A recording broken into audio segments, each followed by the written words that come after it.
दोस्तों नमस्कार।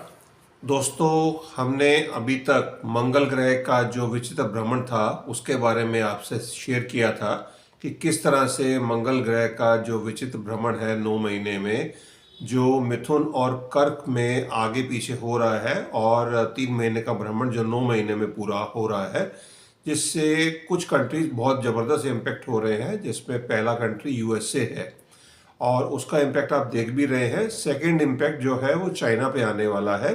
जैसे ही अप्रैल लगेगा तो चाइना पे और कर्क राशि में मंगल जाएंगे, क्योंकि चाइना की कुंडली में कर्क राशि में ही मंगल है, तो वो उनको इम्पेक्ट करेगा और उसके बाद इंडिया पे भी इम्पेक्ट इसका आने वाला है। इसके अलावा हमने बुध ग्रह का जो गोचर हुआ 27 तारीख रात में, 27 फरवरी की रात में, और उसका हमने इम्पैक्ट देखा कि किस तरह से राहु के साथ जड़त्व दोष बना, और उससे जेलेंस्की ने व्लादिमीर जेलेंस्की ने, यूक्रेन के राष्ट्रपति जो हैं, उन्होंने डोनाल्ड ट्रंप के साथ अपनी मीटिंग को किस तरह से स्पॉइल किया, और उसका इम्पैक्ट पूरे यूक्रेन को भुगतना पड़ रहा है आने वाले समय में, जो आप 28 तारीख के बाद की इवेंट में देख रहे हैं। और एक एपिसोड हमने किया था पिछले 3 दिन पहले कि किस तरह से शुक्रदेव जो हैं, जो उच्च के हैं मीन राशि में, बट वो अब वक्री हो गए हैं।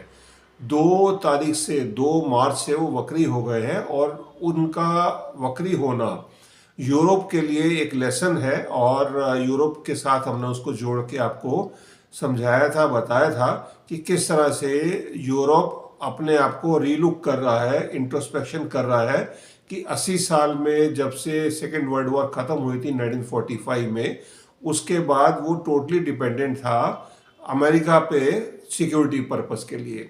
और जब अमेरिका ने उसका साथ छोड़ा है और वो अब रीलुक कर रहा है हर चीज़ के लिए, यूरोपियन यूनियन और कंप्लीट यूरोप, और उनको रशिया से बहुत खतरा दिख रहा है।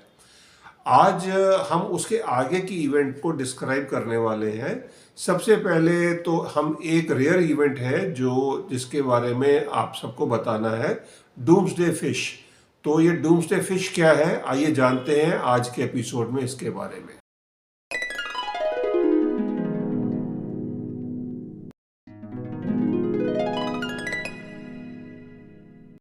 दोस्तों, जैसे कि आपको मालूम है, हमारी जो अर्थ है इसका 70% ओशन में है। तो जो अर्थ का 30% ही लैंड है और 70% जो डिफरेंट ओशंस हैं, जिसमें पैसिफिक ओशन आता है, अटलांटिक ओशन है, आर्कटिक ओशन है, सदर्न ओशन है एंड इंडियन ओशन है। 5 ओशंस हैं एंड 7 कॉन्टिनेंट्स हैं। तो हमारी अर्थ इस तरह से डिवाइडेड है, और 70% जो है पानी है। आज भी हम 2025 में, ईयर 2025 में चल रहे हैं। आज भी हमारे साइंटिस्ट ये मानते हैं कि ओशन की जो उसके रहस्य हैं उसको हम सिर्फ 20 से 25% ही जान पाए हैं, और अभी भी बहुत सी ऐसी चीज़ें हैं ओशंस में जिनको हम अभी तक खोज नहीं पाए हैं। तो एक फिश है जिसको ओर फिश बोला जाता है।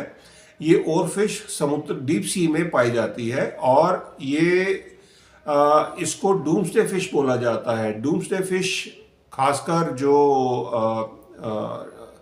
पुरानी कहानियां हैं, प्रचलित कहानियां हैं, उसमें खासकर जापान में ये बहुत प्रचलित है, और इंडोनेशिया में, कि जब ये डूम्सडे फिश दिखती है तो कुछ परले आती है, कुछ अनहोनी होती है, अर्थक्वेक आते हैं या सुनामी आती है। तो अभी रिसेंटली ये और फिश मैक्सिको के तट पे पाई गई हैं, और 2011 में ये जब पाई गई थी 20 ओरफिश, ये डेड ओरफिश पाई गई थी जापान के सी बीच पे। तो उसके बाद जापान में बहुत बड़ा अर्थक्वेक आया था 2011 में। तो उससे जोड़ के देखा जा रहा है कि ये कुछ कयामत लेकर आ सकती है। तो इसको ना तो ऑस्ट्रोलॉजी कंफर्म करती है, ना ही साइंस कंफर्म करती है, बट ये एक रेयर इवेंट है जिसके बारे में आपको बताना था। बिकॉज 1901 से जब से ये फिश इन्वेंट हुई है या इसकी खोज की गई है, तब से 20 बार ही इसको देखा गया है सी बीचेस के ऊपर। तो एक ये रेयर इवेंट है। इसके बाद इसको हम जोड़ के देख सकते हैं, क्योंकि 14 तारीख को होली का दिन है, उसी दिन ग्रहण लगना है। तो जो इस बार का चंद्र ग्रहण है वो ब्लड मून बोला जा रहा है। उसको ब्लड मून इसलिए बोला जा रहा है कि वो बिल्कुल लाल दिखेगा। और लकीली हमारी कंट्री में ये ब्लड मून नहीं दिखेगा इस बार वाला। हाँ, 7-8 सितंबर 2025 में जो ग्रहण होगा, जो वो भी ब्लड मून ही होगा, वो ज़रूर एशिया में दिखाई देगा, इंडिया में भी। तो इस वाला जो चंद्र ग्रहण है उसमें सूतक नहीं लगेगा। और इसको north America, south America, Pacific Ocean, Atlantic ocean और आर्कटिक ओशन प्लस अफ्रीका और कुछ पार्ट ऑफ यूरोप में ये दिखेगा, ये वाला ग्रहण। ये जो चंद्र ग्रहण है ये 6 घंटे तक इसकी अवधि रहेगी। इंडियन स्टैंडर्ड टाइम के हिसाब से 14 तारीख को ये सुबह 9:30 बजे से दोपहर 3:30 बजे तक ये दिखाई देगा। बट हमारे यहाँ पर दिन होगा, इसलिए इसके लिए कोई सूतक इसके लिए एप्लीकेबल नहीं होगा। और क्योंकि ये हमारे कंट्री में दिन के टाइम पर हम चंद्रमा को नहीं देख सकेंगे।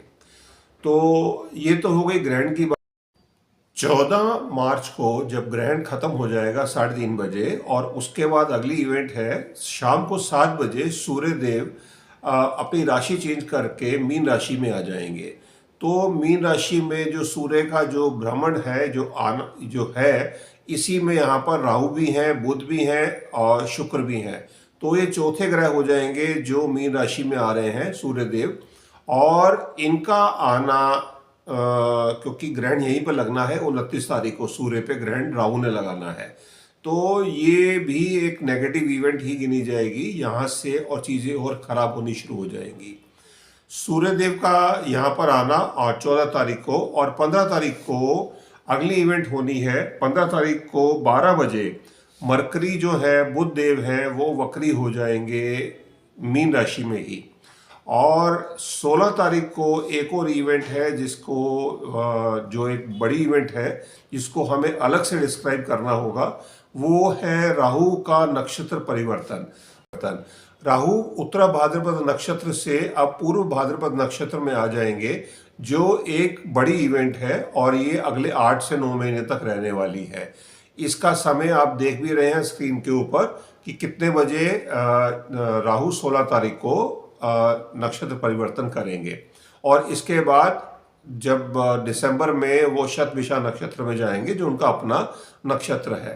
तो ये पूर्व भाद्रपद नक्षत्र में जो जुपिटर का नक्षत्र है, और जुपिटर के घर में ही ये सारे ग्रह आ रहे हैं। जो अब इसके बाद चंद्रमा जो है जो 29 तारीख को ही आएंगे, और उसके बाद 29 तारीख की रात को जब शनिदेव आएंगे तो ये 6 ग्रह की युक्ति यहीं पर बनेगी मीन राशि में। बट ये चंद्र ग्रहण जो लग रहा है 14 तारीख को, ये चंद्र ग्रहण क्योंकि ये डीप सी की तरफ ज़्यादा है। Pacific Ocean is the deepest sea in the world. तो Pacific Ocean, Atlantic Ocean and Arctic Ocean, इस पे ये ग्रहण दिखाई देगा चंद्र ग्रहण। और नॉर्थ अमेरिका, साउथ अमेरिका, तो ये ग्रहण यूरोप और अमेरिका को बहुत नेगेटिव इम्पैक्ट देने वाला है। तो इसके बारे में सचेत करना ज़रूरी है। और अब जो भी डीप सी है, वहाँ पर कोई रेयर इवेंट, कोई अर्थक्वेक, कोई सुनामी के आने की संभावनाएं दिन ब दिन बढ़ती जाएंगी, क्योंकि चंद्र ग्रहण का जो प्रभाव होता है वो अगले 3 महीने तक रहता है, और सूर्य ग्रहण का प्रभाव 6 महीने तक रहता है। तो ये आज के एपिसोड में हमने आपके साथ जो शेयर किया है डूम्सडे फिश के बारे में, क्योंकि नेगेटिव चीज़ें सब हो रही हैं, और डूम्सडे फिश का भी दिखाई देना एक नेगेटिविटी को बढ़ाता है। तो आप सबको जो कोस्टल बेल्ट है, जो कोस्टल एरियाज़ हैं, वहाँ पर सचेत होकर रहना है और अपना ख्याल रखना है। आज के एपिसोड में हम यहीं पर बात ख़त्म करते हैं। और अगर आपको ये एपिसोड पसंद आया है तो आप इसको लाइक करें, शेयर करें, कमेंट करें। धन्यवाद।